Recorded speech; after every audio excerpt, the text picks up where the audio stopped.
All right, we are back once again with another episode of Schlockaholics. I am, of course, joined by my co-hosts. We got Septum Sin up in the house. What's going on, baby? Oh, You feeling? We also got Cody down there. Nice new backdrop he's got going on with all of his Sterling stuff that we're very jealous of for sure. Definitely going to have to take a tour of that mask collection one of these days. We're going to be talking, of course, about Video Violence 1 and 2 today, our first double feature review that we've done on the channel. We got 2 of these planned this month for the holiday celebrations, I guess you could say. And, obviously, to do this, we've got to start talking about Video Violence 1. So we're going to show you guys the trailer for that beast, and then we'll run through our first impressions. I believe this is Cody's first time watching this. Me and Septum Sin have actually done discussion on this in the past. I chose these a couple years ago for Inside Movies Galore, so this is a bit of a revisit for us, but I don't think either of us are complaining about it because these are fun films. So, what's up? Oh, yeah. Oh, no. All right, so we're going to fire off that first trailer for you guys. We'll be right back.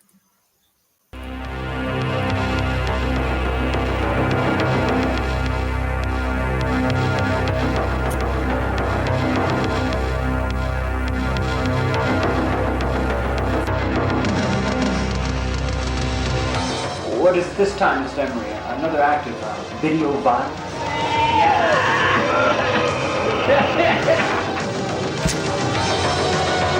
This morning we found a tape in our Dropbox. It was a tape of a murder. Shot on video.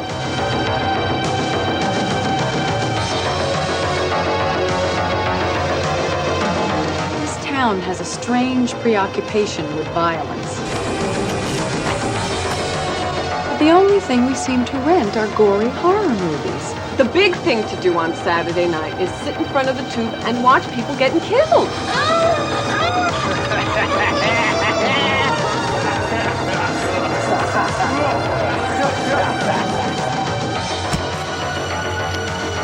You lay off them monster movies for a while. You stick with the kiddie stuff.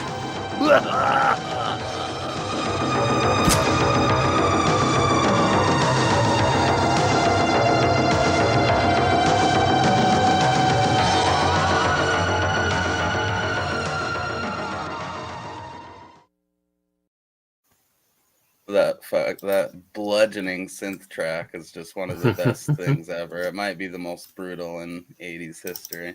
But I love every note of it, even though it does tend to leap over on itself quite a bit.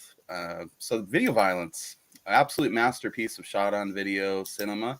We're going to go ahead and start with Cody since this was his first trip through these films. How did you find the first Video Violence, man? Did you enjoy it? Yeah, I liked it. I mean, it was definitely right up my alley, and I pretty much figured out if both of you guys enjoyed it, and knowing it's Camp Motion Pictures and the same people that did Splatter Farm. So I knew what I was getting into, and I didn't leave disappointed. Fuck yeah. I think what's the most striking about Video Violence is how it's been ripped off several times, I feel like, by much larger horror films. We'll get into the finer points of that as we go here.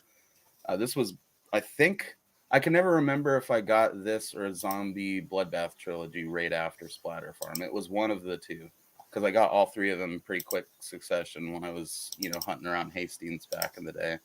And while I loved Splatter Farm and I like Zombie Bloodbath well enough, this just instantly became one of my favorite movies because it's just such a simple but genius plot. It's a town where everyone's addicted to making and trading snuff films, and these people, move into and take over the local video store, and they find that everyone just kind of likes renting horror films, and it spirals from there. And I mean, it's full of cool DIY gore effects, tons of fun shots of the video store, so there's all the nostalgia attached with that. And the acting's pretty decent in terms of these late 80s, early 90s shot on video movies as well. So I was just real impressed by Video Violence the first time that I saw it. And it never fails to impress with each subsequent viewing. It just never loses its luster, which is good. A lot of these movies tend to age poorly with each viewing sometimes, because you're like, oh, it's fun the first time because I found it funny, but I'm finding it more and more grating each time I watch it. Video violence, I'm starting to find like new people in the movies still after years of watching it, that I'm like, I really like this sheriff's deputy guy. He's a bit of a smartass, you know, he's kind of a prick. Like I never appreciated his performance very much um, until this viewing, I think. And he's like the dude who gets to say the name of the movie. You know, he's not a large role, but he's the guy that title drops in the film. He's like, "Oh, what is it, Mr. Emery? Another act of video violence?" Uh, so you'd think he would stand out more to me over the years, but for whatever reason, it took me a long time to appreciate him. What about you, Septibsen? I know that you've seen it before, but what are your general impressions on video violence? Well, definitely not my first time. This will probably be my third or fourth time now because I've watched it a couple times since. Um, yeah, when you had submitted it, it was just one of those I wasn't certain about. I'm relatively new into the shot on video and not low budget horror because I've always been into B movies horror wise, but I guess some of the more SOV stuff. I've only been really into it for the past 5 years or so. So it's, like I say, it's a kind of a baby when it comes to those. But this one was really fun to get into. And of course, I had to track down the DVD, which I donated after I upgraded to the Vinegar Syndrome one. But, and of course, I had to follow it up with the second one. So it was kind of fun. I always grade on a curve when it comes to that. I had seen Splatter Farm prior to this, and I really liked that. And this kind of feels a little bit more. Actually, this feels a little bit higher grade than that. And that one was a really fun movie. So I really enjoyed it, and I was glad to see it again. Yeah, one of the most striking things about video violence, even if you're kind of used to this whole era of the low budget scene, is it's fucking adults making this, you know? Like everybody in the movie looks like they could not only buy beer but own the store that sells the beer, you know. Whereas most like shot on video stuff from the late 80s and the early 90s is young adults and teenagers doing it. With the exception of like this and Blood Cult, you know, most of the other ones are like kids that are barely able to drive if they even can, you know. So there's a certain polish this has just by the nature of it being done by adults, I think, that is unique, you know. I don't know if anyone else feels that way about it, but I mean, you compare this to like a Polonia movie and it's night and day. At least from that era, it's night and day. These guys have like a video store that they have access to and vehicles and like a fake police station and all types of shit that you just weren't getting in backyard movies, because it's not a backyard movie. It was made by a dude that was a former employee of a video store. Written and directed by Gary P. Cohen, both of these films. And Gary, from my understanding, wasn't a dude that got into this through some burning passion to like make, you know, his own schlock masterpiece or something. He did it because he knew that he could do it and get it distributed at video stores and make some money off of it, you know. Yeah, And it's largely autobiographical. You know, there's events in this. Well, I mean, obviously he didn't get involved in a snuffer, but it's inspired by real life events of a woman coming into his video store, and they recreate it in the film. Where she asks about the R rating on, I think the actual movie was I Dismember Mama or something like that. In the film Video Violence, she's trying to rent Blood Cult, which is like them giving proper, you know, props to that film because it's the first commercially distributed shot on video film, if I'm not mistaken. So it shows up a couple of different times in the movie. But basically, this woman wanted to shut my alarm off. She wanted to rent this film and she was unsure of the rating. And so she asked if it was about nudity. And he's like, I don't think that, I don't know for sure, but I'm pretty sure it's because of all the violence. And she's like, oh, that's fine. I'll get it. The kids can watch it at home or something. And he was just shocked by the fact that this woman was down to rent like this gory horror film for her children. So there's some thick boomer energy, I guess you could say. I'm beating around the bush with it, but this is like an accidental masterpiece made by kind of like a get off my lawn type of a boomer dad that was like, I can't believe these people are, like into these sick films. What's wrong with society? So that's why Video Violence is like one of the only SOV movies with some legitimate social commentary, I guess. But by the nature of the people he surrounded himself to do it, it came out really fun instead of really preachy. Well, None he's of you right, guys kind of though. got that little bit of a cautionary tale sort of vibe from it, though. Like He's maybe right, he was though. warning us against this shit. I mean, Kim, when she watched it, I had her watch the first one. She didn't want to watch the second one because she didn't like the first one. But you know, when the girl comes in there, it's for Kim's comments like, "Well, that was my mother," and it is a commentary because, especially in the '80s and '90s, our society here in the United States is much more accepting of violence than of sexuality. Yeah. So you can show as many people being dismembered as you want, but throw one boob in there, and oh my! And I guess that comes from the Puritan nature of our culture.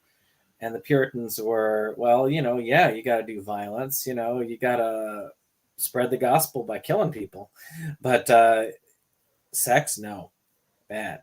Yeah, so stone them in the streets, but don't get a boner. It's a sin. So that's so I think it's a reflection of just the entire culture of how we were founded as a country and just how we are. We are a very kind of Puritan-esque nation. So I do find it funny, especially the hypocrisy of it all. But that's reality. That's reality. I don't know how it is these days. I feel like it's a little bit better these days about the violence because they get a little bit more hard on the violence. But I mean, I I don't know feel like many kids it's that way. generally softened out though across entertainment. Like we don't have movies that come out that are as sleazy as they used to be back in the day, and we don't really have movies that are quite as sexual, at least not in mainstream shit. And because nobody's going to the video store where they could just get access to all the underground shit at the same Oh, time because they were just stocking the shelves with tapes. It's all on streaming, so it's kind of dictated by what they're willing to show. So I mean, I often find myself thinking that gore in horror movies has kind of went downhill a little bit too. But then I have to remind myself that no, there's all these dudes doing fucked up underground movies that are still disgusting. It's just you're not accidentally running across it on Netflix because Netflix doesn't work the way the local video store did. What are your thoughts on it, Cody? You look Yeah, like I you mean, have I kind something of to say. also got a Clerks vibe, kind of like I'm going to throw in my weirdest situations that people don't believe and actually put it on display. Right. Actually, But the part where he comes up and tries to get in and the video store's locked really reminds me of Clerks too. That did briefly flash through my head when I was watching it. But continue, good sir. yeah, I mean, I will say that's, I don't know, not to throw myself out there, but that's my oldest. I've started watching horror movies with him, and I'm kind of the same way where I'm checking to see for the sexual nature over the violence, just because I know it's stuff that he's already seen, I guess. Fair enough. We're gonna touch more on stuff like that on Monday, but definitely I'm in the same boat. I have a kid. I'm much more lax about it. Pretty much, unless there's like a bunch of RAPE going on. It's like whatever. yeah. If it's just a sex scene, she knows that that's how you happened. Well, Right. it probably wasn't as pretty, but yeah, it's just facts of life type shit. But I respect anyone that wants to censor their kids with that stuff. I mean, you gradually, once he's old enough to the point where he's like going and finding that stuff without you, then it's whatever. Then he's at that age where he's probably ready to see it because he's seeking out the boobies. You know what I mean? That's just how we all naturally progress. I guess my parents were kind of the same way. If they wouldn't really actively look for the stuff, but if they came in and saw me like playing, a film that had a bunch of tits in it, they might be like, maybe don't rent that again, or maybe don't rent it when we have family over, kind of a thing like that. So It is odd because so many other countries it's the opposite. Like I think you can show nudity in large portion of Europe and say like fuck on TV, but a lot of their shit is like censored for violence, or there's Oh yeah. movies that still aren't available over there because of violence. So maybe they've Right. got it figured out. You know, we as Americans tend to scoff at that a little bit, but who knows? I certainly know that we can't blame any form of video violence for real life violence in the world because there's plenty of weirdos that have never been exposed to that still snap and do crazy things. But thankfully, the logistics of running a large scale snuff operation like this make it damn near impossible. So nothing to worry about here. So pretty much, I already kind of basically explained the plot of it. You know, these guys are running their video store, and one day somebody comes in, drops off a stack of tapes, and in this stack of tapes, there's a tape that's not there. And they kind of joke about it, thinking, you know, it might be something risque, or it's probably just like a badly taped dupe of yesterday's baseball game or something like that. And they don't pay it much mind until they decide to finally just pop it in to ease their curiosity. And it turns out it's the local fucking postmaster getting just tortured and killed by two rad dudes, Howard and Eli. These guys were working way below their pay grade being in these movies, but they make the whole thing. I mean, without Howard and Eli, you don't really have a movie here. They're just such characters. And I thank Gary many times over for making the movie basically all hubbed around them in an even more, I guess, dramatic sense. You know, they're running their cable access show, which we'll get to. But what are your guys' thoughts on the that initial tape and the initial, you know, discovery of this murder going on? Oh yeah, I love how it just kind of cleverly just leaked in there, and it does foreshadow a lot of what they're because they want the couple to see the tapes, and you find out later, you know, part of that was them testing them to see, are you a fit for our community, or are you a fit for the to be a star in our community? Yeah. But I love I love the video store settings. There was another one that was done by gosh, what was it? Shutter. The I'm scare trying to. package. Yes, Scare Package, which I thought had some video violence vibes to it. Not quite there. I mean, it was more of an anthology picture, but it definitely had a little bit of the vibe. I love seeing those. Or You Can't Rent Here Anymore. I love seeing that as a Oh backdrop. yeah, dude. I mean, I think our generations are always going to have a special spot. I even like Be Kind Rewind. I fucking love that movie, dude. Oh yeah, I thought the concept It was is. hilarious. Cody clearly has feelings about it too. I saw his face light up a little bit when I said it. Have you seen that film, dude? Yeah. The movie was okay, but I like the idea behind it. The idea behind it is genius. Mhm. Yeah, I'll give you that. The movie itself almost felt a little too cheesy sweet. You know, it could have been maybe more fun in execution, but I love the concept so much. You know, they ruined the whole video store and have to remake all the tapes. They're lucky they didn't work in the version of the video store that was at the end of this film, man. I don't Right. think Jack Black and what was it, fucking Mos Def, could handle remaking those movies.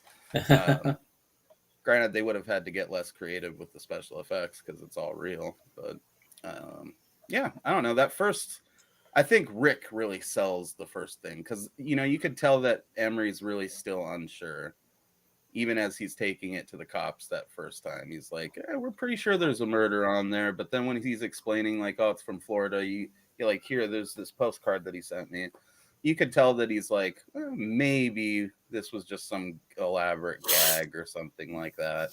But when they get back to the video store and Rick is missing, that's where it becomes clear that this is something odd is going on here. That's pretty serious, you know, because we got a dead postman on a tape that's now just like some random kid's birthday party. So clearly someone came and swapped the tape and they took fucking Rick. Chief, he's quite the character, huh? Well, William Toddy, I believe is his name. He very much has the vibe of like a drunk dad that's just humoring his kids by doing this movie almost. But he gives a pretty fun performance, I think, all things considered. So, One of the things that I have always been curious about. Now, in the second movie, they play it out to say that he's definitely in on it. But there's a part of me that wondered on the first movie, is he really, though? Or is he just blissfully unaware and he just enjoys his life of doing nothing? Because he's never really in on the movie filming. His deputy is. But he's just kind of like, I want to lay back and do nothing type guy.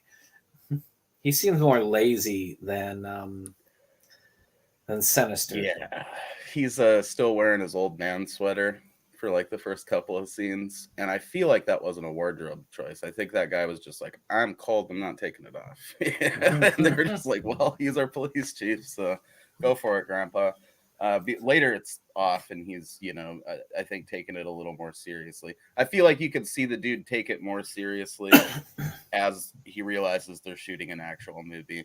And then in the second one, he's like, yeah, throw me in there. I'll there's more enthusiasm to actually get his hands dirty in the second one because he realized, oh, we made a real movie there. It's like in video stores. Let's do another one for sure, What about you, Cody? You got any thoughts on that, dude? Yeah, I mean, I could see him more just being unaware and just being kind of just the absent parent where they just, if he doesn't see it, it's not happening. So they could just I would almost think they could have done that whole thing under his nose. Oh, yeah, easily. And I think that makes for a good payoff in the second one when you're like, oh, holy shit, this guy was in on it too. You could also see him becoming a victim if he did actually get proactive enough to look into it more. Like, say he wasn't involved and he went with the Emrys and really tried digging in there, he could have ended up being, the final victim we see in place of that vampire skit before the end of the movie. So yeah, pretty much, he thinks Emery's full of shit. He thinks someone's pulling his leg and he's just buying into it. So he fucks off and doesn't do much of anything. And Mr. Emery's just sat there to worry about what he's going to do with his store because he can't run it all by himself. His wife's busy with her job or whatever, which I think is working at the county courthouse. So, he kind of has her, I guess, try to look into it a little bit. And she gets some information on Rick for him, I believe. And he is able to try and call up Rick's mom, who just basically brushes it off as he's visiting like friends in Boston, but didn't bother to tell his employer that he was clearly pretty tight with. Rick had been planning to leave because he's talking about how like everyone in the town treats him like he's got AIDS. And just, all these, they're all new people to this very small, close-knit community. And they're not a welcoming group out in this town. They just all kind of stick to themselves. They don't go out of their way to be friendly. They just come in, rent their horror movies, and go home. That's it. And Rick has just had enough. He's trying to move to where there's some action or something like that, and some people he might actually make friends with. So there is, I guess, it's plausible that he could have left, but to anybody from the outside looking in. But Emery knows that this is not like legit because, well, just all the events of the fucking movie. They found a murder tape and then Rick went missing. I mean, so he's the only one seemingly that believes it. Even his wife kind of seems to think that, are you sure? This could be something else, man. Right, go ahead, Cody. Sorry. Rick's mom seemed even annoyed that he was calling to check on him. She did have something on the he gets. I got something on the stove. I gotta go.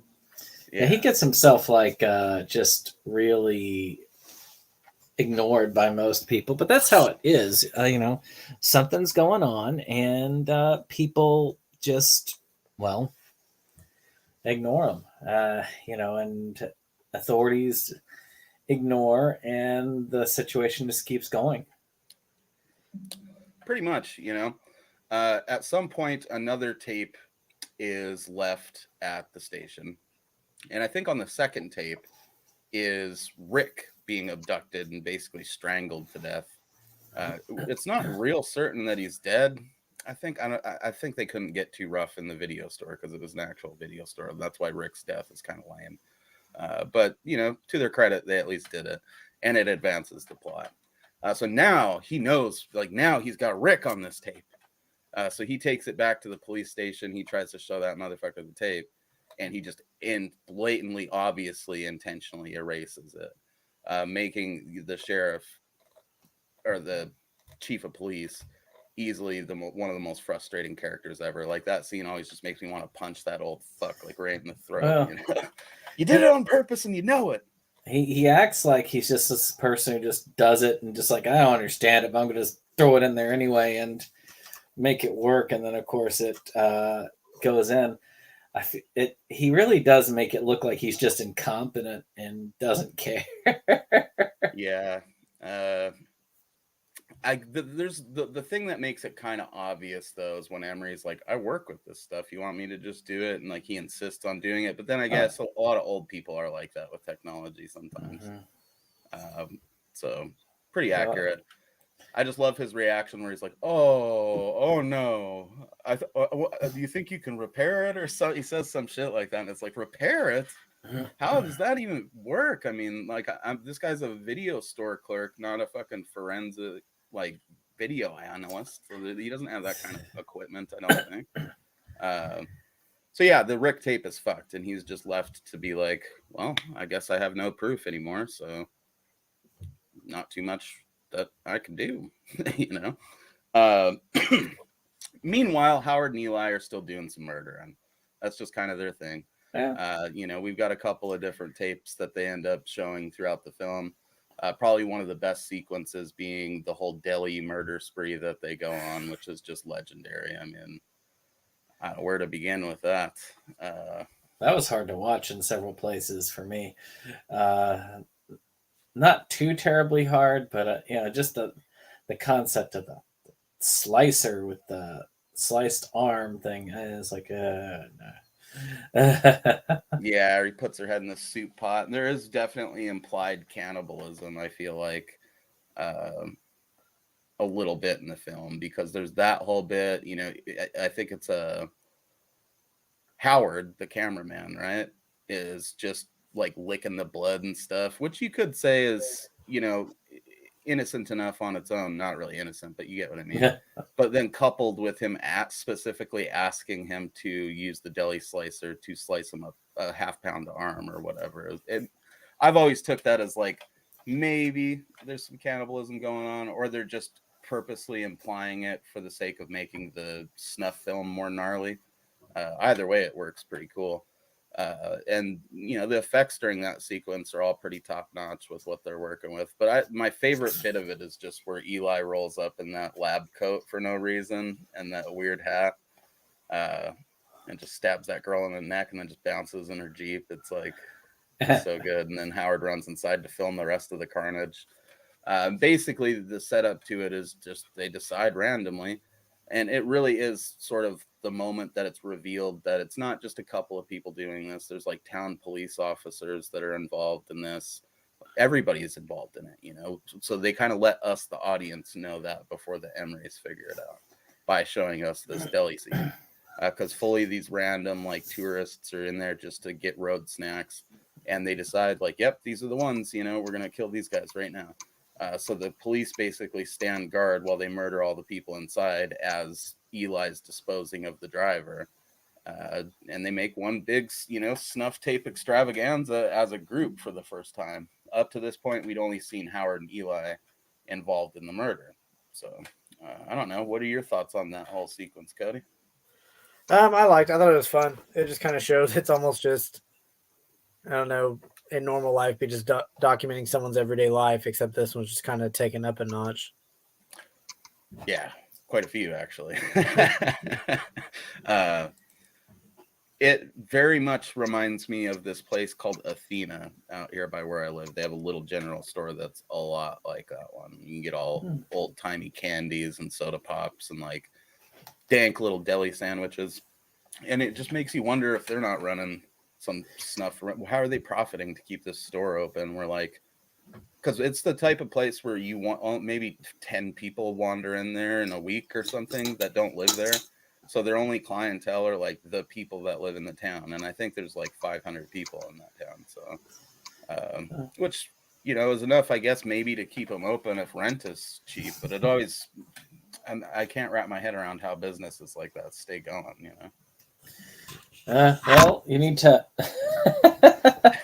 you need to ask them if there's if you can get like a pound of arm next time Yeah, you're over that'd be there. a good And, test. So basically, this kind of serves to, I guess, it just serves to reveal that the whole town's in on it. Uh,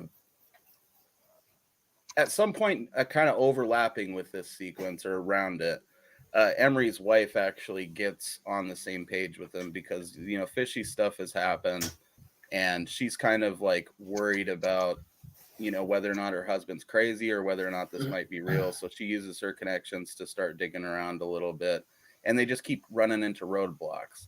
And so she has, also at the same time, to convince her that this is real, she wants to actually see one of these murder tapes because she hadn't even actually seen one yet, and she'd just been hearing her husband talk about it. So he ends up pulling one out to show to her, like the latest one that got dropped with them. Wait a minute. Was that I think I'm mixing up the sequence here. I think she actually brought it home. I think the deli scene serves to reveal that the whole town's in on it, and then to also set it up to where when Emery's wife comes in, that lady puts the tape in her purse. And she brings it home. And she's like, well, let's watch this. I haven't actually seen one of these yet. And I believe that tape is the vampire skid, which is kind of our final like murder piece before the finale of the film. What do you guys think of that vampire tape? It's one of my favorite bits of both movies, actually. it doesn't fit with a lot of the other snuff films. It feels like they're trying to what was the word? Be more professional with it. But it makes more sense when they explain it a little bit better at the end. Is that this is a person who wanted to leave to be a star, so I said, okay, we'll give you a starring role in this film. So it makes more sense in how they did it. Yeah, it's almost like Right. they took over a cable access show, and this just happened to be filming during it. Which is prophetic, given what we Foreshadowing. all know the sequel is about. Yeah. It Right. gives it, I admit, it sticks out like a fucking sore thumb. It probably doesn't work very well for the movie, other than that they loosely tie it into a character from earlier saying, I'm pretty sure that's that lady that would come into the store with the baby and rent Blood Call. So it's supposed to also kind of bring it full circle with the concept of the film. Like that lady ends up a victim of video violence herself. Ooh, get off my lawn, kids! Don't watch your fucking horror films. What's wrong with you? Violence is bad. Yeah. But it's got rad atmosphere to it, man. And then there's a whole vampire sequence with the stake to the heart in the sequel as well. So it's like, I think Gary kind of secretly wanted to make a vampire movie, but just didn't really want to fully make one. So he just made bits of one. The fun bits, if we're honest, the stakes to the heart and the biting are probably the fun parts of most vampire movies. So he got it done. It took him a couple films, but he squeezed in a little vampire movie in there. I don't know. I love it, man. It's such an odd bit of stuff, and it also just serves to sort of still further his wife's doubt a little bit, because she's like, this seems like a professional film, it doesn't at all sound like what you've been going on about with your fucking weird hairline, dude. And so, she urges him to call his movie friend in New York and essentially ask if he's heard of this movie to confirm whether or not The Vampire Takes a Bride isn't like some shot on video horror. This movie is pretty meta. It's meta as fuck, actually. Because there's several times, like, I think that's the moment where she references, like, maybe it's one of those shot on video horror films made for the direct to video market. As we're watching one that it's like, oh, okay, that's smart. But it is actually kind of, most movies like this wouldn't bother to include stuff like that.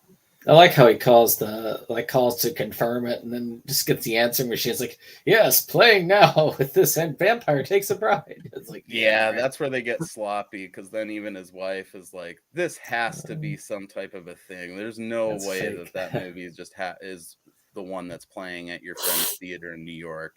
Obviously, like, with the gift of, I don't even know if it's hindsight, with just knowing the full context of it, it's clear that their local switchboard operator is also in on the snuff movie ring, and they're just intercepting these people's calls somehow. And making up their own excuses and whatnot. And I think that's the moment too where she brings up the idea of this town-wide conspiracy and the fact that, you know, if we're gonna buy into this idea that everyone's in on it, that means that Rick's mom was like either in on it, in on her son being murdered, or she was not his mom at all. You know, so it all kind of starts coming together a little bit. And so she decides that she's going to come into the video store with him and basically chill and, you know, see what goes down, see if they can get another tape and find some more clues to this or something. They finally make a friend in this lady that, you know, seems pretty normal. She, you know, she comes across like she's also very shocked at everyone's obsession with blood and gore. And she even straight up tells them that at some of these people's houses, they have tapes that look like they're, you know, homemade or whatever. And I think they ask her to like try to get one for them, don't they? Yeah. Yep, they I don't do. know. Basically, she ends up like being like, all right, well, it's nice to meet you. We're going to be friends now. And she decides to go ride her bicycle away, and Howard and Eli show up and just abduct her in plain sight of the Emerys. And since the cops won't listen to them and no one will listen to them, they figure the best course of action is to just try to do some vigilante justice or something. They get really good. Sorry. I think this is one of the dumbest things in this film. This dude, one, obviously tails them. And I do like how they give him one more chance to like concern you. Yeah, if I do think that literally if they decided, you're right, it doesn't concern us, and they went back, they probably would have been approached, told about the situation, and then given the chance, okay, you can join us or not, and done. But they decided, you know what? They're two dangerous people. We'll just go down the stairs unarmed and confront them, and that should be plenty in order to take them down. I was like, this is silly. They should have at least like had a gun or something on them if they're going to do that stuff. But no, we're going to go down unarmed to these people who are obviously dangerous because, I don't know, they're just going to like, you know, surrender themselves to your moral justice or something. I think they were going to have a moment of righteous outrage and just win them over or something. What you're doing is wrong. I think that might be Gary Cohen being like a little self-aware too, because this movie is essentially his attempt to, you know, do some commentary on people's obsession with the blood and gore. And it's like, yeah, you could be the one that comes down there to chastise them, but you're probably going to be in the minority, and you're probably going to be forced with the choice of like, or faced with the choice of, you know, either accept it or join us or shut the fuck up, you know. So to his credit, Gary, I think through the course of making the movie, realized that there's something to this, you know. Obviously people like this for a reason. The movie wouldn't be so gleefully sadistic if it was fully just him trying to be preachy. What are your thoughts on this stupid decision at the end here, Cody? Yeah, I mean, it just seemed this will backtrack a minute, but I'll get back to that. For as much as they're trying to do their own kind of like research and sleuthing and all that, I mean, wouldn't you think that, hey, these 3 movies just showed up? I mean, wouldn't they obviously all come from the same person? Like, couldn't you check the 2 rentals they brought back and be like, hey, well, look, you know, we're missing. That guy didn't bring back that chainsaw movie he had me grab for him. It must be that's his account. Let's look at this guy. Like, they never. Yeah, that is odd, especially considering Gary worked at a video store. You'd think he would know to include little details like that, but. And they were just like, it happens all the time. They'll bring it back later. But yeah, I guess so. The abduction thing definitely. I mean, one, they let her, you know, hey, the movie's on the house since you're not a weirdo. And then like she leaves and like they go outside and just stand outside the door and like watch her get on her bike and leave. Like, I mean, I don't know if that's just more of a mom and pop thing, like seeing people off, but I mean, I don't do that at work. I think that it's like, maybe I've always took it as they're just so stoked they're almost like clingy for a minute because they haven't met anyone nice in this town the whole time they've been there, other than Rick, who's now fucking dead. So like meeting this lady and her seeming normal, they're just like, they almost don't want her to leave, it feels like, in that scene, you know. And then she gets kidnapped. But why didn't they intervene during watching her get kidnapped? Yeah. They wait until they're in the car and down the road, and then they've got to like follow him to a secondary location.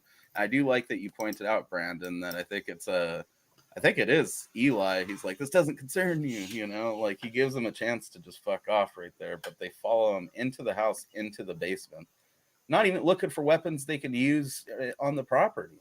You'd think you grab like a garden hoe or something and take it down there with you. You don't just go down there with your moral outrage. Check the But kitchen.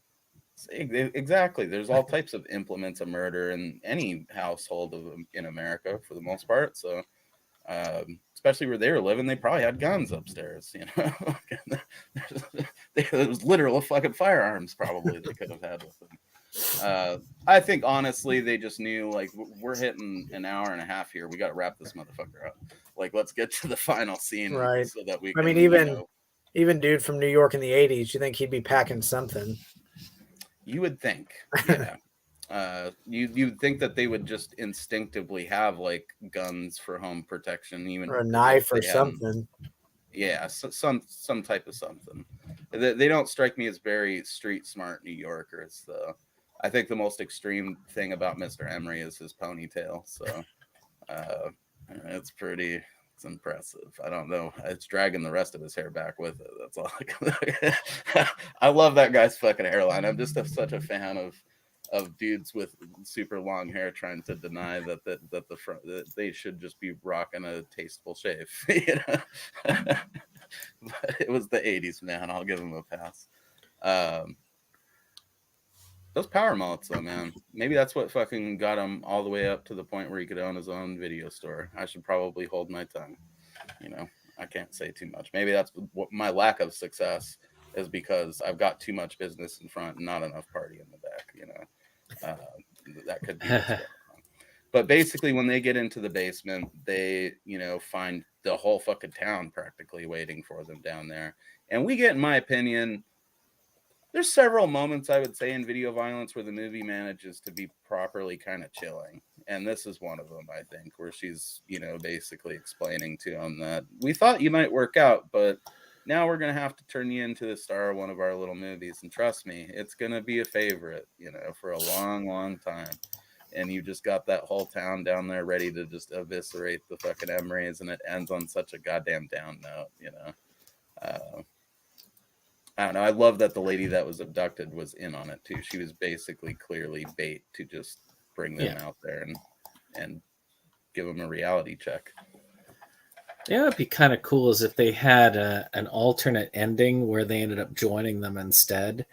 That would have been kind of a cool, like a special feature or something, you know? Yeah, or you could have a third. You could have a third ending where they just go down there and just talk reason to him, and they just turn themselves into the state police, and just everybody just starts renting Hallmark films or something after that. No one rents. They're on the straight and narrow. I think in some universe that's what Gary would have wanted, but I'm pretty sure because he made a decent chunk of change on video violence, so I don't think he was complaining. It was a profitable film for. I mean, you were just looking at it, you know. It clearly some money went into this, but they had access to a lot of these locations. I think it's been a long time since I listened to the behind the scenes stuff on it on the DVD, but I feel like Gary talks about how he might have actually been an employee at that, because that was a real operating video store.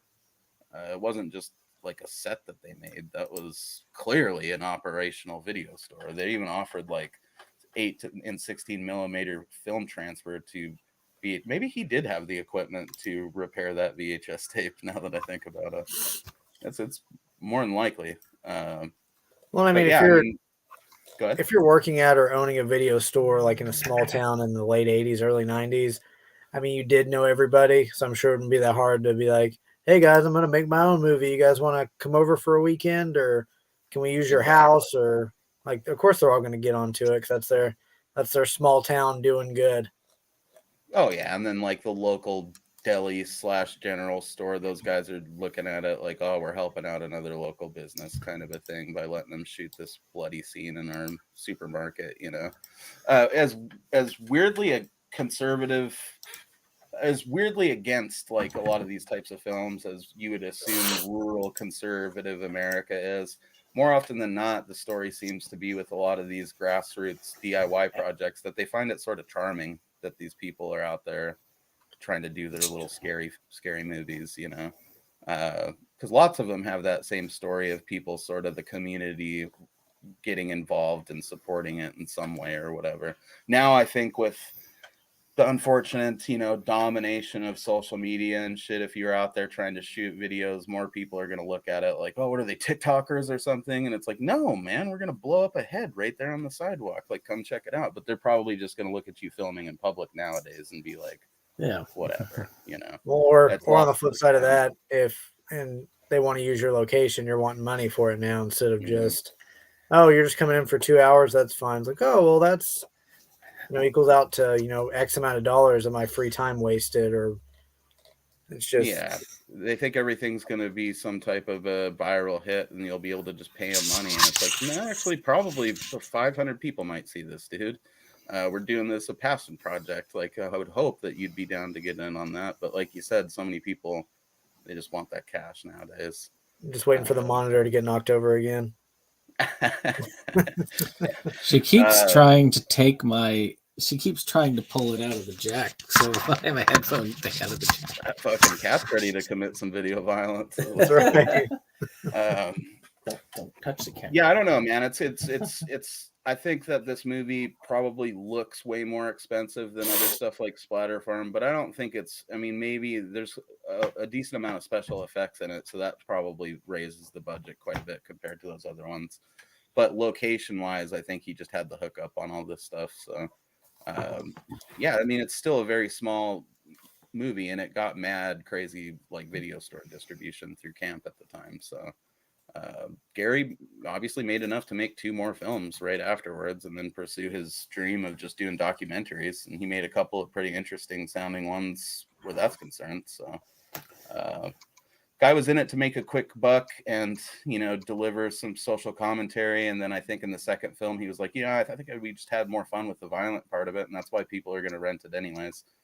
So he just went full bore into like a murder mixtape style delivery with the second movie, and I commend him for that, and we'll get into there. But I don't know, I mean, there's lots of little things about video violence I like a lot too.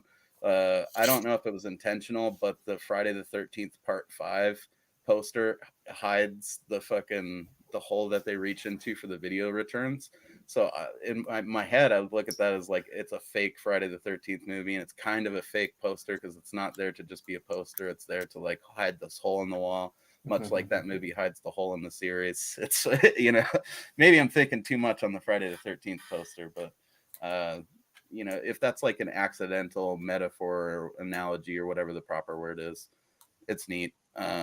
I like the placement of blood cult in the movie. That's Gary shown proper respect to people that came before him, which I don't think does that really exist in any other SOV stuff. I can't think of any other ones that directly shout out like one of their predecessors in the SOV shit. I've never seen like a, you know, a movie where there's like a Polonia Brothers film shown in it or something, you know. Just, I mean, I would say now more so it's usually just a tip of the cap to something they made also. Yeah. Polonia likes to do that. Actually, and Joe Winecoop loves to do that. I mean, him and Phil Herman, they have quite a partnership. But I notice in most of their films, there's always a Phil Herman or a Winecoop movie marathon going on the TV at the time. And that's fair. I mean, you know, Charles Band liked to do that on a larger scale, even where there would be like always someone in those older full moon movies watching one of the older full moon movies. So it's certainly been done the way you guys are describing, where they're referencing their own shit. But I think video violence is unique in that not once, but twice they go out of their way to shout out blood cult in the movie. Well, and you also got when that guy said he wanted that chainsaw movie, they went and grabbed Pieces. Yeah, yes. Which is sitting right next to blood cult. Yep. So actually, I think it's like 3 times they shout out blood cult technically. Yeah. Which has also been discussed on Inside Movies Galore, even though I was not in on that one. Yep, I've got a review for it too, so might throw that in the comments below because Blood Cult is one I will be submitting eventually. It's good times, man. It's a weird one. Have you ever seen it, Cody? I don't think so. Oh man, see, that's why our dynamic here works so good, because you guys are into the newer schlock, and like you're more into the horror. Brandon's a lot of times branches out into the weirder indie stuff, and then I'm a lot more of this era of like video store garbage, you know. So it'll be a pleasure to keep submitting those. My next submission is going to be a good one too. But Blood Cult will be on the chopping block eventually. It's pretty magnificent. I guess you'd call it like student film, if you could say that about any of these, because it's like made on and around this college with the assistance of the whole college, and like I think most of the people in it are local community theater folks from the area, so it's a bit more highbrow talent wise than a lot of SOV stuff, but yeah, it's gonna be a pleasure. Not as good as Video Violence though. They're doing them a favor by shouting that shit out in this movie, because this is a goddamn fucking masterpiece in my opinion of, you know, late 80s shot on video schlock. Pretty much embodies everything this channel's about. I think these movies were unintentionally made for dudes like us by guys that probably would be mad at us for skateboarding, but you know, thanks Gary. I really appreciate it. So I don't know, any little things you guys wanted to shout out about Video Violence you noticed this time through, or should we just jump right into favorites? Feel free to throw them out there. We're doing pretty good time wise. So. I think I've kind of hit everything I wanted to hit on it. Is it one that you'd recommend to people or would ever watch again, like as part of an SOV marathon or something like that? Yeah, I mean, it's right up that alley for sure. I have recently upgraded to the Vinegar Syndrome, and I'll be sending Cody my copy, the Retro Camp one.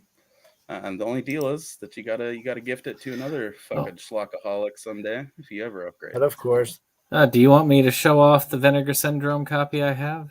Yes, please. That would be a good little transition here, because once we do our favorites on Video Violence, we're basically just doing favorites again for Video Violence too, because there isn't really a plot to that movie. Which is great. Super helpful for us right now, Gary. This is real fucking seamless double feature here. I think that this is one it's well loved by a lot of people, but I think that there's a lot of dudes like you guys that are into the newer stuff that just haven't gotten around to it yet. It's not that it's ignored. I'm sure all you guys have heard of it before I mentioned it, but it's just one of those older movies, like the first things before the ones that we know of. Like that movie's just some random drunk Canadian like DIY project, you know. Most people get it confused with the one that yeah, exactly, that one right there. That movie is weird as fuck, dude, and we're covering that for sure on here one of these days. I actually got it as a freebie from Sterling. What is that one? That you have that. The original. What was it? Sorry, I missed it. Oh yes, I've got that too. I have not seen that version. I do have it because Sterling gave that as a freebie for me as well, which was fine because it was on my list to get. So it's on YouTube, kids. So if you guys, you know, out there in YouTube land want to go check it out, just got this for Dustin's month. Tentacles. Okay, I can see this could be an interesting fucking spread of films. There you go. I'm thinking about putting together a list of like all the classic shot on video stuff I can find on YouTube, like a playlist, and having that linked on our main channel page for Schlockaholics as well, just so people could go check stuff out even if we're not covering it, because there's a lot of it available on YouTube. Surprising amount, actually. Both these films are actually available on YouTube if you really want to get out there and dig them up and watch them. You don't need these copies that we've shown off, but that's how I watch both of them. Well, back in the early days of YouTube, that was how a lot of these small creators made money. It was basically we could stick it on there, get a part of the partner program, and make some decent cash until Apocalypse destroyed that. And that's kind of sad in a way. It was sort of like how, and Amazon for a while was a really good distributor of that stuff. And unfortunately, Amazon changed their practices so that somebody who was making like $150 a month was making 15 cents a month. And that's how Bad Ben actually came about. there, because he started by doing that. Then he ended up selling them to Breaking Glass Productions, and Breaking Glass Productions was like, "Yeah, you're not getting any money now. We've got all of it," which is why Bad Ben 1 through 9 you don't see, because he's got no rights to it. Breaking Glass is the only one with rights, and they basically said, "Nah, not unless you give me $35,000. You're not going to get the rights back." So Are they even planning on doing anything with them? I almost feel like you're not really. Sorry. No, sorry. Go ahead. That's why you don't see those big Bad Ben collections. I think if he really puts that campaign out there across like the whole indie scene, there's enough people just would kick in $10 and there you could probably raise that 35,000. Well, that's I one think of the just reasons. there's enough people that would be incensed by the idea of this guy not having Yeah. all of his movies and being That's able the to reason release why them, that they would do it just on principle. That's why I haven't given more to it, because I'm like, am I sure it's you? Because I've only seen this through email. Nothing else is mentioned on anything else, any other pages. It's, with that, it's kind of more of a, I'm not sure. And of course, since he doesn't respond to emails, it's really hard to do it. And he hasn't done any live streams for a while. If he ever does, I'll probably ask, is that really you? Yeah. But you want to do that, you share it online. I mean, that's how you get there. I was telling good jokes. I'm not going to repeat them. I'm pretty sure Nigel's just really fighting ghosts, though. I firmly believe he's ghost busting. That's why he's busy so often. You need to check out one of his live streams one of these days, though. This is the there it is. Actual thing. As you can see, Vinegar Syndrome, when they really, really want to do some work on a project, they can make some amazing ones. They do like some bare bones ones that have just a basic slip, but this is more than that, because you can see it's got the little indentation. It pulls out like a video cassette. And then you've got your video store slip cover here. And then, like right now, I have the Video Violence 2 cover on it. It's the better one, I think. And it's got, of course, your stuff there.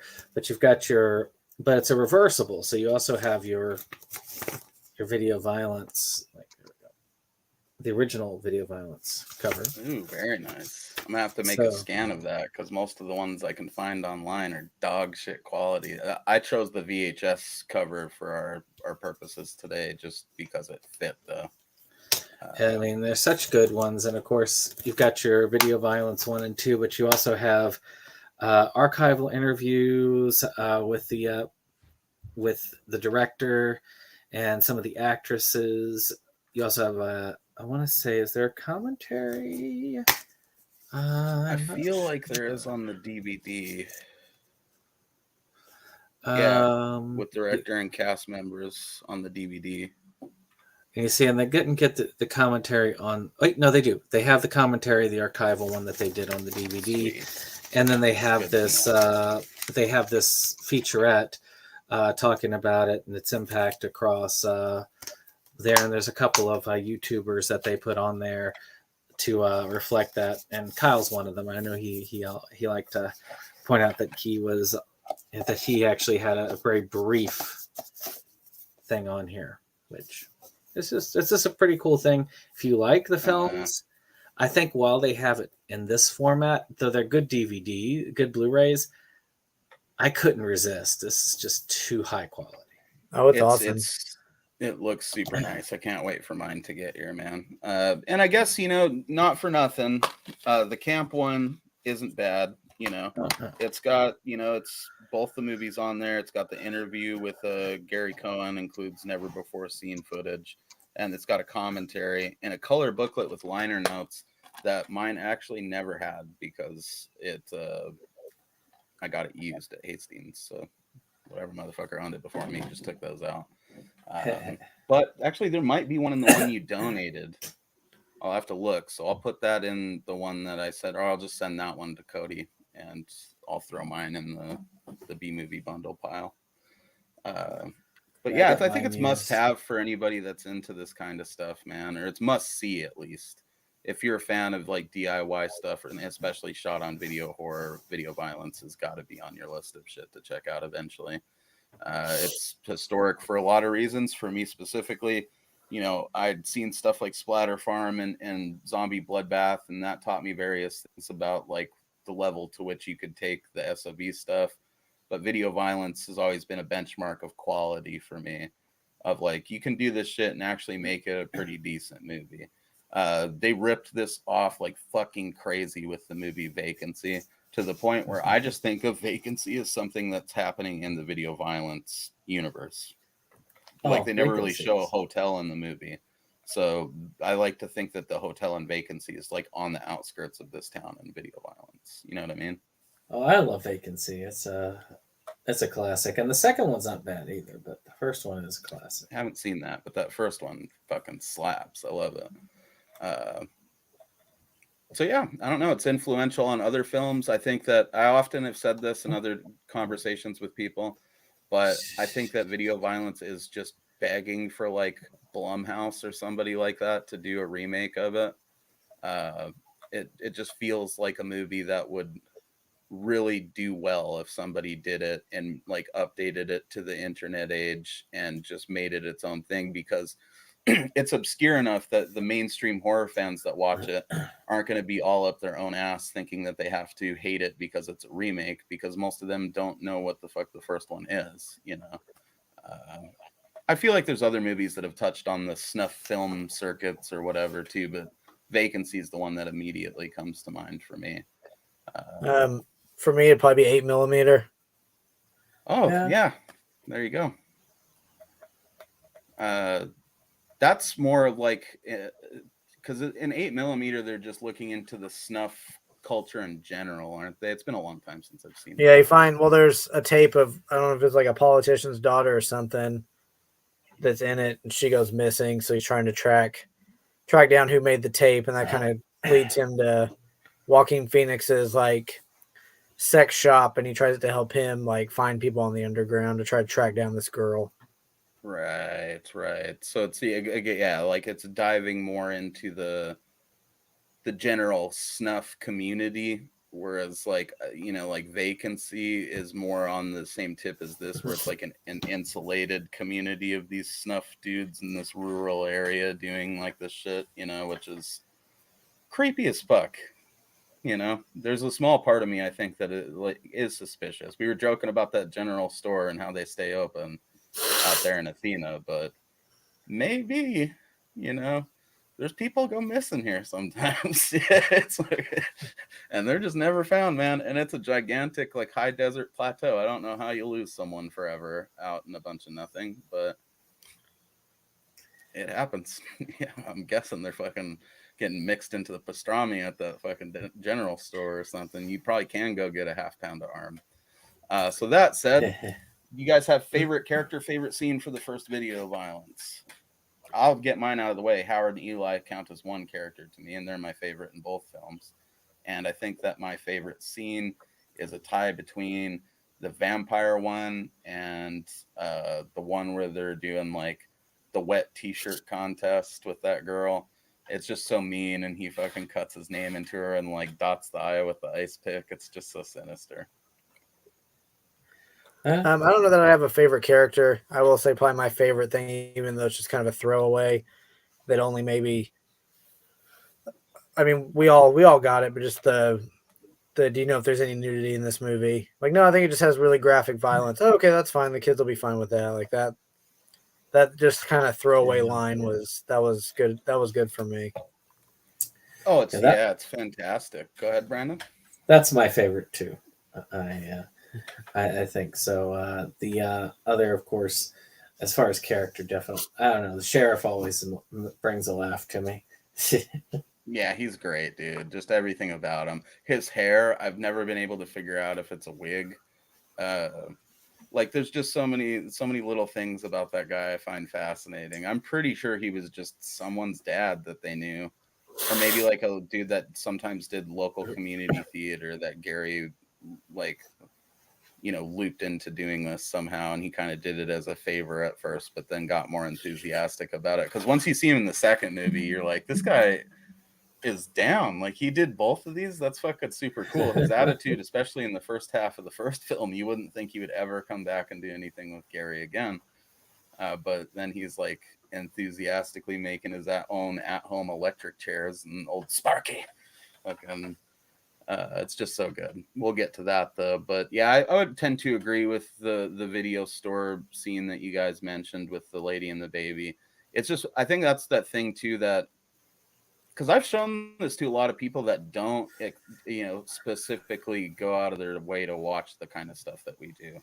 I don't think I've ever really shown video violence to someone that didn't kind of like it a little bit, And I think that's one of those scenes that is very relatable to even just anyone, because everybody knew parents like that or had parents like that.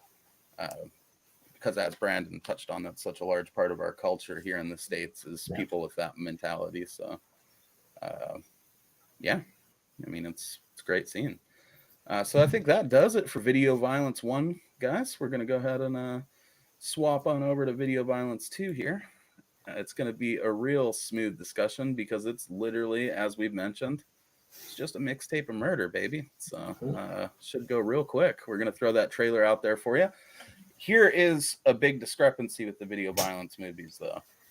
I'm not sure what fucking year these actually came out in, because in the trailer for Video Violence 2, as you'll see, they claim the first one came out in 86 and the second one came out in 88. But literally everywhere online, they're both listed as 87. So what's the truth, Gary? Jesus. Do these movies even exist? Or are they just figments of our imagination? I don't.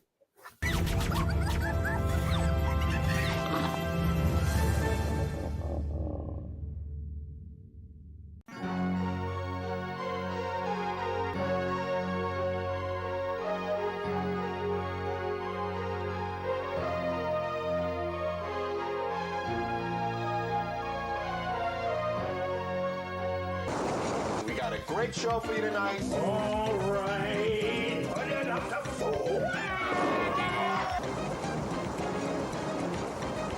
I give it 1 thumb up. Come on, baby. That poor girl. Remember, this is the movies. A little tap will do ya. Now it's time for another video. They are fantastic. Boy, we're having some fun tonight. This is the best thing that appeared on cable since Fraggle Rock.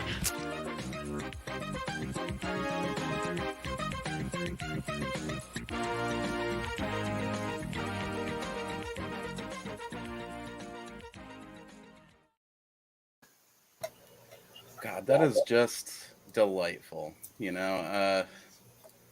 Okay, we're going to be real honest here as soon as this graphic gets out of the screen.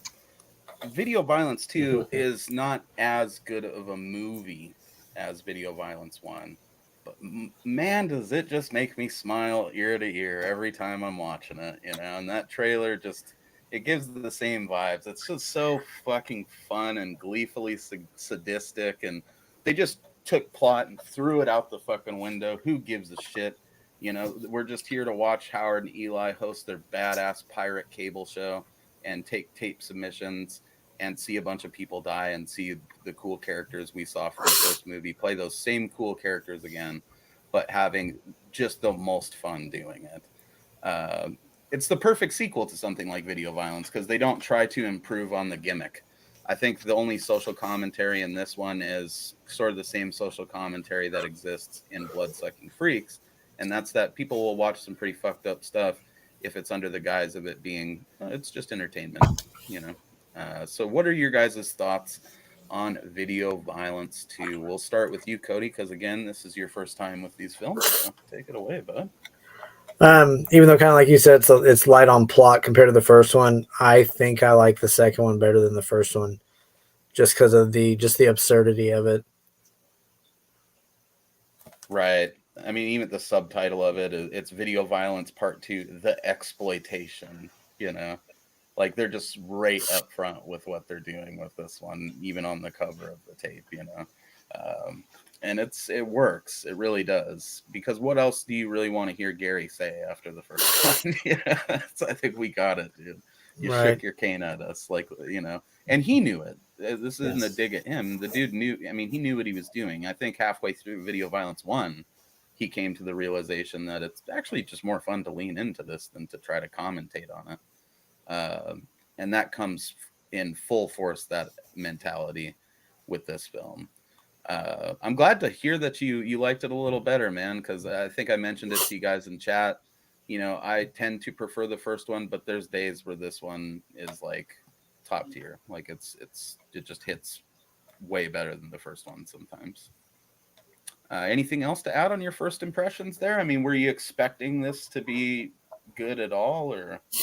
I thought it'd just kind of be maybe more along the same lines of the first one. Maybe just the same story with the new owner of the video store. I mean, I didn't even watch trailers for either one of them before I watched the movie, so I just figured it'd be along the same lines as the first one, similar plot, just maybe, like I said, new video store owner or new family in town or something like that. Right, or like maybe like told from the perspective of a new person in town that's a customer of the video store, because at the end of the first one, the snuff people take it over. Right.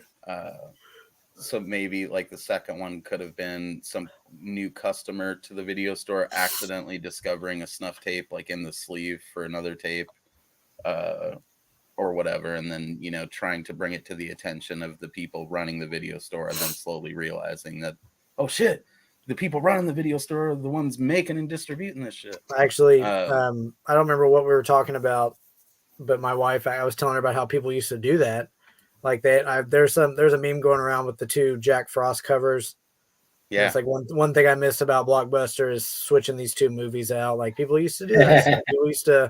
People used to slip, like they talked about it in Fight Club. They'd slice stuff into kids' movies, and I mean, you could get away with that stuff back then. She didn't putting dicks in Snow White now. That's right. I'm pretty sure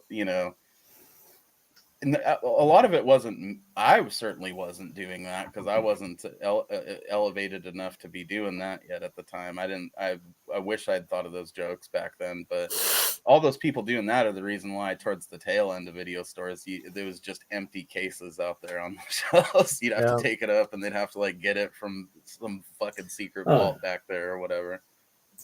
I mean, I remember when they actually took. They had a big prank that they did. Is when they were showing Jack Frost in theaters, they showed the picture of the children's version and were showing the horror version in the theater. It was in a private theater. It was hilarious when it happened. Awesome. It wouldn't have That's legendary. Been capable these days. They'd have been sued off their butts. But this time, it was just people being like, what the heck? And it could actually be funny then. Because that is a solidly funny joke. I mean, if you don't want to see it, I'm sure that they would be down to give you your money back if you left like 30 minutes into it or something. But, just get mad and scream at them in the lobby. Don't sue them. And that makes jokes like that impossible. Now we can't I mean, I might be mad if I took my kids to that and that happened. But there's that part of me that would be like, they got me. That's good stuff. I remember when South Park, the movie, came out, there were a bunch of parents that complained because they saw a cartoon and they took their kids to see the cartoon and they didn't realize, they didn't pay attention to the big old letter R on it. They just said it was a cartoon. Cartoons have to be for kids, right? So, or, the massive dick joke right in the title, bigger, longer, uncut. Yeah. And, it's literally a dick joke. I mean, just within like moments, you've got F-bombs going down, and then they get a song dedicated to just F-bomb after F-bomb. What's other ones you could do? I suppose you could like swap like Borat for Lorax. That'd be funny. Well, aristocrats for aristocats. Oh, there you go. There you go. So, Video Violence 2. What was your first impressions when you saw it, Brandon?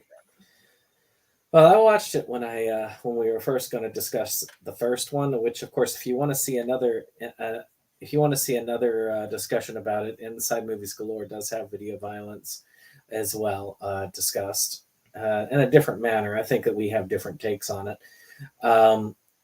Here, I said, I've got both of them on the DVD. I'm going to watch the second one, and I liked it. I thought it was a great way of doing it. I thought that it was really cool that we switched directions. That instead of doing the same thing again or building on it that way, they just totally changed out on expectations. I loved it. It was great. I didn't think it was better than the first one. There are things I have a bone to pick with, but I'll get to that later.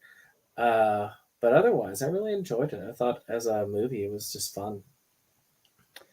It is, man, and it's a pleasure to see the dude's still able to come back and embody those characters and like make them even more larger than life this time around. The way I understand it, the dude that played Eli basically just was that dude. I think I remember Gary talking about it in the interview on the disc, but that guy, he's credited simply as Uke on Wikipedia. Let's see if IMDb has some more accurate information on him, but I think from what he was saying, that guy was just like a real local character, so that almost makes Eli even scarier, because it's like, was this dude really just a murderous redneck that wandered into this SOV project and played a murderous redneck really, really good? We only know him by his nickname. Yeah, I mean, like, that's what he's listed as in the credits there. Yeah. I'm trying to find him on IMDb here to see if he's maybe got... Nope, it's just Uke. Just Uke. And I wouldn't be surprised if his only credits are Video Violence 1 and 2. Holy shit, that guy might have been a real murderer, dudes. I think that guy might have a body count, because that's strange. I've never encountered anything like that. And he's just so natural with it in every scene, even like in some of the ones in Video Violence 1 where he's like sort of stumbles over his words for a moment, but then gets right back into character and almost stumbles over his words in character. And that's not easy to do from an acting standpoint, to still stay in character when you're fucking up the lines. But this dude did it, and I don't know, it's very, very creepy. So, basically, as we've alluded to, Video Violence 2 is these guys running a public access show that they're pirating out into the world, and it's just a variety show of murder. Is there anything that initially stands out to either of you guys from, the first sequences that we get in the film? I love the Christmas commercial thing at the beginning. Wilbur. Yeah, the murderous little Wilbur is toy. Yeah. It has nothing else in the entire thing is anything like it. It's its own unique, weird thing, and I loved it. I would have, if it was more like that. I think that film, to tell you the truth, if more of those shorts were in the same caliber as that one, I probably would have had this one over the first film, just because it's so freaking over the top and hilarious. I love it. It was very full moon. Yes. Tim and Eric, I don't know if you guys are familiar with those dudes, but they basically redid that short from Video Violence 2 on the Awesome Show at some point. Really? And it's fucking hilarious, dude. I'll try to find it and post it for you guys later. I don't know, I'm partial to the dude, the police chief from the first one, old Sparky. That whole sequence, he like shocks a dude till his eyeballs fucking pop out of his head, and then his head explodes. We did see that in the trailer as well, so you guys got a good taste of that. I don't know, I like those girls, the what are they, like dorm sisters or whatever, and who do they end up murdering? Is he like a pizza man? The pizza guy. Yeah. And I think that they're kind of the wraparound of the, I guess if we were to look at this as an anthology, I think those dorm girls are basically the wraparound, because they're like watching the Howard and Eli show, and then they get inspired by it to commit their own murder, basically, which we're benefited to see as the audience. And I'm sure Howard and Eli would have been real proud of, I thought those were very much like the Friday the 13th movie, like campers. Like those are some very old college girls. So Very much so. So one thing that I had against this, I did was I felt like some of the stuff was a little bit inconsistent. Like the ending bothered me and impressed me at the same time. But the way that they would do this, and they did this multiple times, is they would include fake gore, but then kill the person off when the person made them mad. I feel like that's an inconsistency. It's kind of weird, and I don't dislike it, but I do feel like it was unnecessary. I think that they could have just left it as intentional gore throughout the entirety of it, instead of just, oh, we're gonna fake cut off her fingers and cutting out her eye, and then after she gets PO'd with us at there, we're gonna legit kill her. I don't know. It just there's I something feel weird what you're about saying. It's a fair complaint, but I always kind of looked at it as like that's supposed to show what it would be. I mean, if you really cast Howard and Eli, even in a fake thing, knowing that they're real murderers, which turns out fucking Eli might have been, you know, maybe they would just kill you if you pissed them off. You know? I get the idea these guys don't only do it to show on camera, you know. I'm sure they'd been killing people many years before VHS camcorders became commercially available to just the general public, you know. But I get what you're saying. It does show a little bit of why wouldn't they just be actually murdering them for the sake of the show, like they were in the first one, you know. Maybe they were trying to go legit, dude. You know, nowadays, well, I don't think Howard and Eli would get picked up by anyone nowadays, even if it was a fake show. It's too sadistic. But in a perfect world, I'd like to think they could have had TV careers somehow. Fraggle Rock gets name dropped in this. Maybe they could have fucking guest starred on there. Well, they didn't really have like human guests like Muppet Show did. Just the old man and his dog. They could just have them, Howard and Eli on the Muppet Show. Oh, yeah, dude. That's the crossover that we need right there. I don't know, any other skits that stand out to you guys? I mean, this really is just a vignette-based movie or whatever you want to call it. Everything's just kind of little chunks of murder with wraparounds being Howard and Eli and the dorm girls, you know. So we don't really need to go beat by beat with plot unless there's anything significant you guys think that we should point out. It really is just mainly like favorites and you know, how fun the movie is.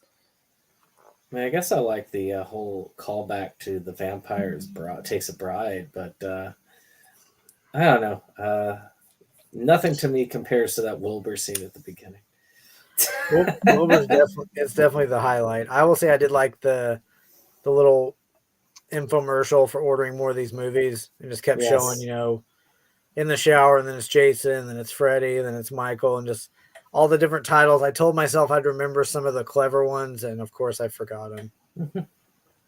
Dude, that's the series they could have done. Where it was, dude, Howard and Eli could have been like the modern day Abbott and Costello, but we're like, you do like Howard and Eli meet Jason, or Howard and Eli meet fucking Pinhead or whatever. And it turns out every time that Howard and Eli are like sicker than the monsters, you know, they end up grossing out the fucking monsters. I would have ate that up. Holy shit, dude. I wonder what those guys are doing if Uke isn't in jail or dead. You know, Eli, if you have social media, hit us up, man.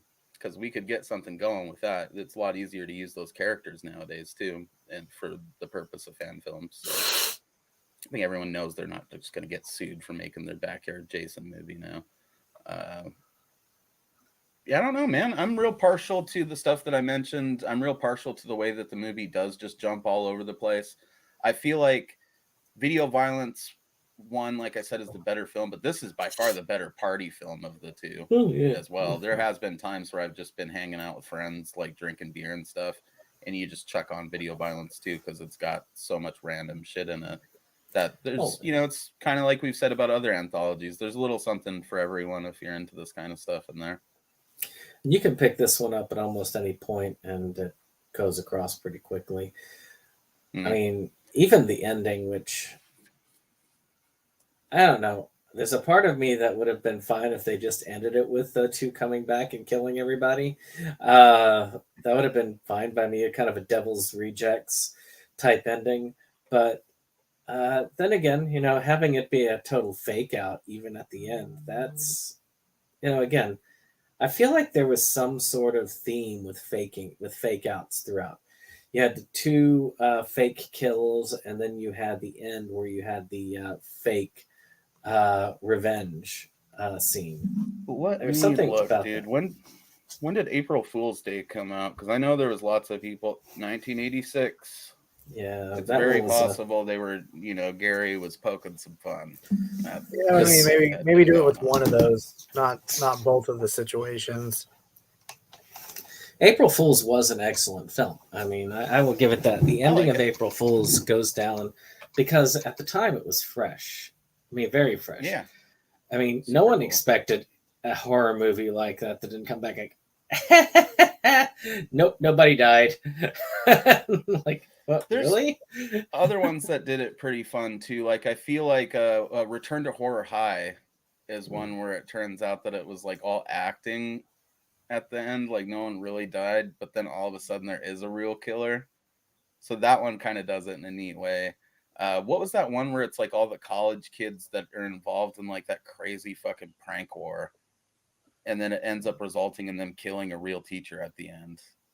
I just watched it like 2 summers ago too, and I was like, holy shit, this reminds me of like some April Fool's Day, Return to Horror High, like old 80s, juke style horror films where they make you think one thing's going on and then it's like, nope, it's not, but it's still crazy. It is kind of weird how things like that are. It's just it is a strange thing where you've got films where you have a bunch of these little fake outs. I mean, I know me and most of the people, actually all of us, have a ton of films that we've watched. But you ever notice how they all run together when you take those themes and just when you start thinking about shit like that too, for sure. There's a lot of movies that cheaply use the fake out to like, distract from the fact that they couldn't write an ending. Oh yeah, totally. I like a fake out. I like it because I get why people get mad at it. You feel a little cheated. But I'm fine with that as long as they can get me to buy into being cheated. If they get me hook, line, and sinker, I'm stoked on it because it's like, oh, fuck, you tricked me, It's about having fun. And I think that people that do those movies well are just trying to have fun with the audience, It's like pulling a practical joke on you. So a movie like April Fool's Day, it's it's right there in the title. With this, I think the issue for me was that they did it 3 times throughout, and it wasn't really clever any of the times. So it was. And they were in rapid, like it was in 5 minutes apart. They kind of did all 3 of them. So I could see them do that with like one of the things, like maybe if they had started off at the beginning with the vampire bride thing, and then came back and killed her when she was being being a problem, and that would indicate just how crazy these people are, and that would have been a great way to end it. But I don't know. It's just I don't know. It's certainly got its flaws, it's just it makes up for him by being so fun, I guess. And Howard and Eli, this is like, I knew I liked him in the first one, but watching this the first time, it was like, okay, I love these dudes. They were much more likable in this. They're iconic to me. I mean, it's a shame that they couldn't have somehow been spun into a bunch more movies because they're like Tucker and Dale or something. It works so well. The two dudes, like, I guess you could say Howard is like the straight man. He just kind of provides commentary sometimes and runs the camera. He's got delicious curly hair, and then Eli's just a fucking freak. He looks like the type of dude that would like stone cold a beer and then just legitimately accidentally strangle a hooker or something. He's like, oh, I got a little ahead of myself there. But they're both nice guys too. At the same time, they both seem like dudes that if you met them at like a boat race, they would be the coolest dudes. But then they might murder you on tape, which makes them scary. I think dudes like that. Maybe it's just the sort of reality-based aspect of these movies, but Howard and Eli do come across as kind of legitimately scary to me. You know, there's been dudes like that in real life that were just good old boys that enjoyed strangling people, so they just went around in a van and did it for fun, you know, and oftentimes videotaped it, you know.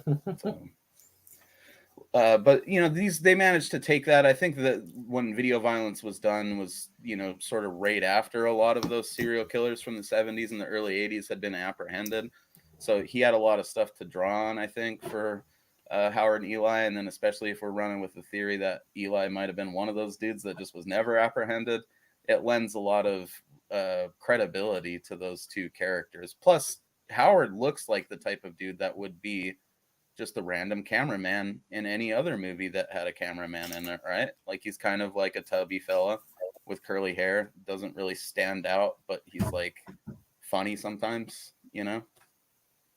He probably could have played a cameraman in like a, I don't know, a Ninja Turtles movie or something, like, and you wouldn't have thought twice about it, you know. He seems very trusting. Yeah, and trustworthy. You know, he's gonna get the shot.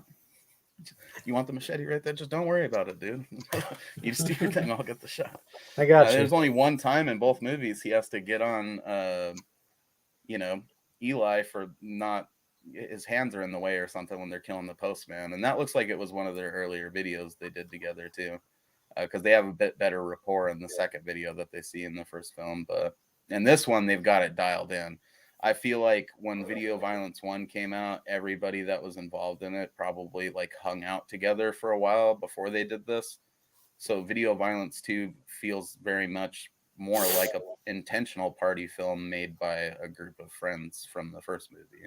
I don't know if that comes across to either of you guys, but there feels like there's more chemistry in this movie with just everybody involved, and they've got what they're trying to do a little more down pat, you know.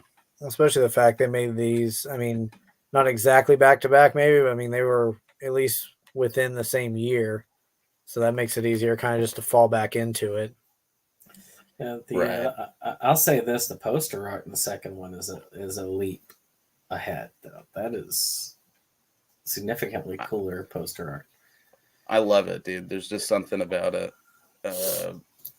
Like, the first one's cool with the hand putting the bloody hand putting the tape in. I mean, that's pretty iconic, but this one is kind of the underappreciated of the two, in my opinion, and it's just so gross. I like to think it's like Eli getting electrocuted accidentally, but he's so into getting the shot that he just gets fried right there in place while he's still like, yeah, kill that bitch.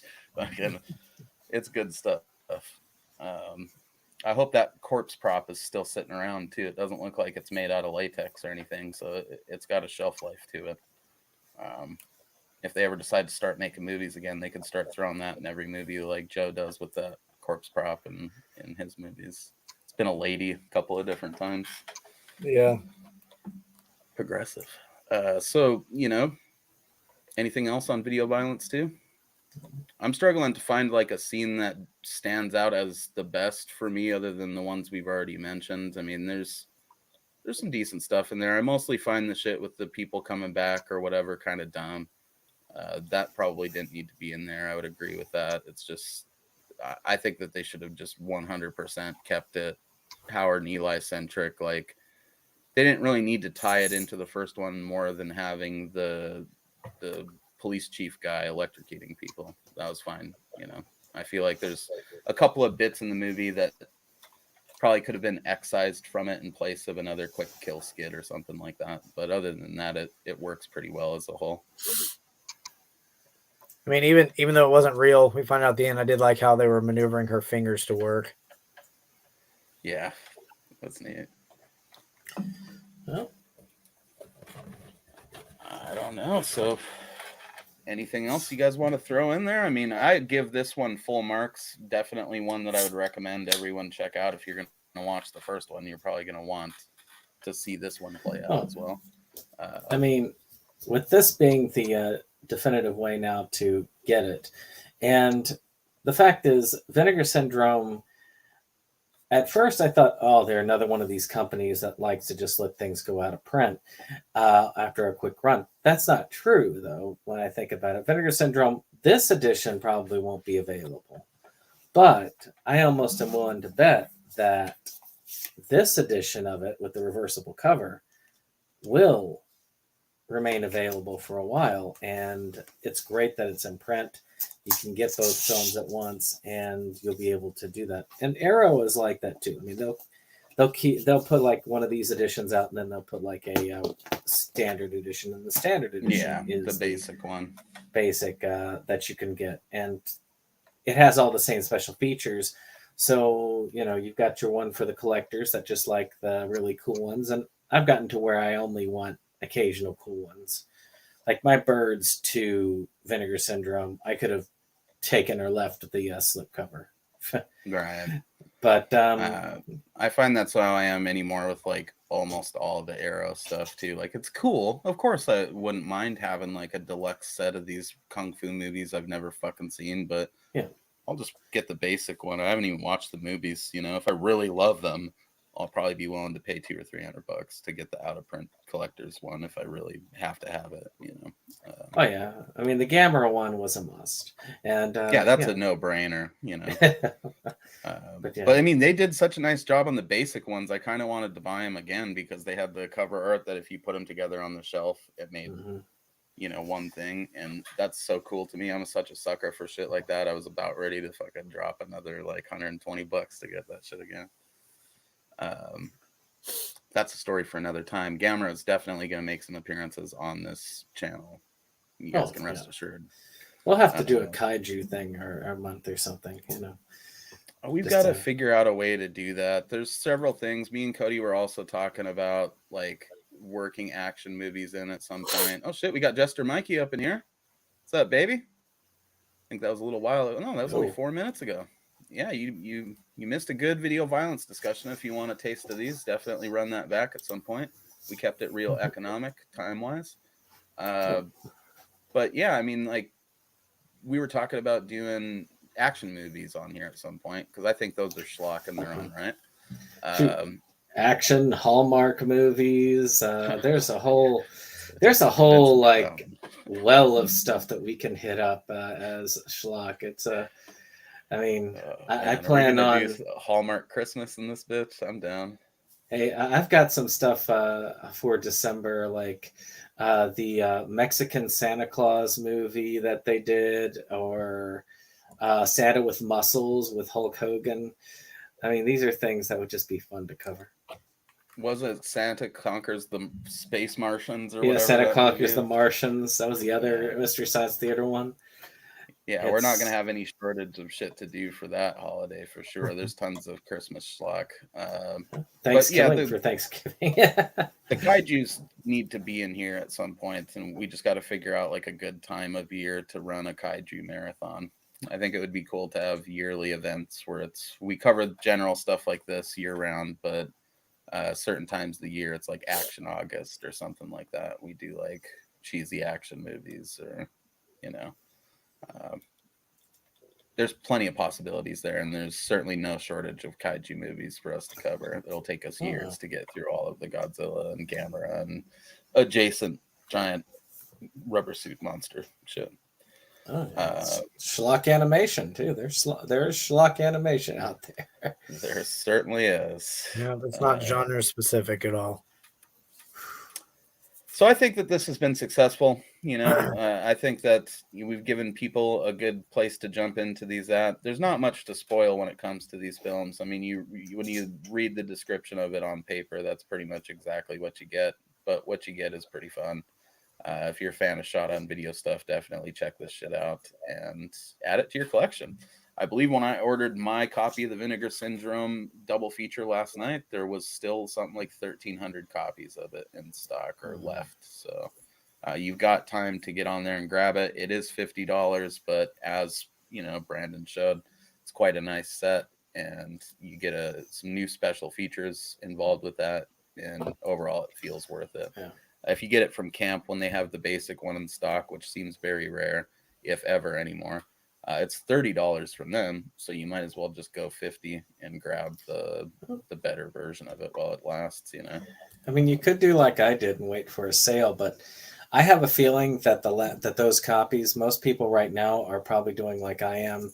Like I just found out that Amityville Curse is going to be released by Vinegar Syndrome around that time, which is great because it's never had an American DVD or Blu-ray release, which is great. But their Black Friday sale, you could probably get it for $30, and but you'd want to make sure that you were there because I have a feeling that will sell out. A lot of those slipcovers sell out during their sale times because they cut those things down to like 25 to 30 during those times. You're on mute. Oh. I said right. So if you're like a slipcover fanatic, you're gonna want to be on top of stuff like that because I don't stress too much if I get it one way or the other. I like it, but if I can't get it, I can't get it. And all four cats decided they would show up throughout the stream. Yeah, they got to help us send it off, man, into the interwebs. So our next discussion is going to be another double feature discussion for Chris Seaver's Death o' Lantern duology, or whatever you call a series of movies that's just 2 movies. It's going to be a good time. That's going to be, the entirety of our Halloween event pretty much has been this double feature and that double feature. After that, we're going into Cody's selection, which I'll let him kind of plug to you right now. I'm next. Yeah, well, I was going to let you tell them about your submission this round for after the Death o' Lantern one. It's the original Manos, The Hands of Fate. Oh, yeah, good one. Easily available in many places online. I'm pretty sure it's on Tubi, probably many uploads on YouTube. Mystery Science Theater has a riff on it out there, so you're going to want to maybe check that out as well before we get to that discussion. And Cody's submission will set us up to eventually cover Manos Returns, which I should have on order next week. I keep meaning to get it and then ordering other stuff before I remember to. So, but I'm putting it on the list. It's a priority. I got to get that thing on the shelf. You're on the list. I fucking love Manos, man. I still think we missed an opportunity not to be able to drop LSD while we talk about the movie, but I think it's probably safer for all involved that we don't do that. I'm going to continue to put the idea out there into the universe, though, that somebody should take acid and do a podcast about Manos. I think that would be fucking hilarious, just to see where it would go, And there's Manos Returns right there with plenty of signed on it. Who all you got on there? Like everyone? I think I saw Tanya Atomic's name. No, that's all her on there.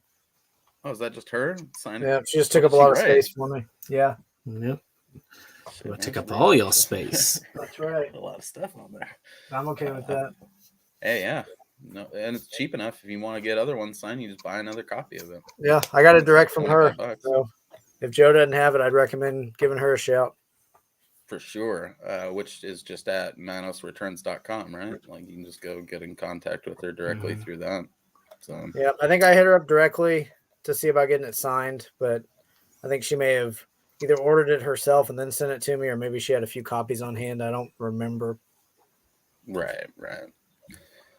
So that's pretty much our spread in terms of main discussions. Obviously, we've got another Monday show coming up, and we have our interview with Boris from Dark Zone 13 tomorrow at 9 a.m. Pacific Standard Time, whatever that translates to the rest of you guys out there. It should be a good one. Boris has a pretty fascinating story that I think deserves to be documented. This isn't just about people that make these B movies. Schlockaholics is always going to try to highlight, fans as well. I think that there's people out there that the level of their fandom deserves recognition. We're just a bunch of fans that made a show, so we might as well bring on super fans every now and again, give them their moment in the sun. And Boris just so happens to also be in one of our favorite Joe Sherlock anthologies. So that's a bonus. And it's a fucking killer segment too. So get out there and check it out. And yeah, I don't know. You got anything you want to plug, Brandon? I don't have shit going on my personal channel. Tuesday, my Sharkula psychoanalysis is coming out, which has been a 2-month thing. I was hearing Phil Herman's like, yeah, can't wait for yours to come out. That's coming soon, right? And I'm like, define soon. I just finished up. Sharkula, I think I've been working on since the end of July, and finally have getting it out next week. And it was rough at it. So I'm proud of it, though. Y'all got to see the Sharkula dance at the Versus Awards. And if y'all haven't seen the Versus Awards, you should. Though I have gotten a lot of people who I've not heard from before say that they really liked it, and they thought that Jake and I did a decent job of being you guys comedic in the murder hosts. basement. It had such good production value to it this year. Yeah, we loved it.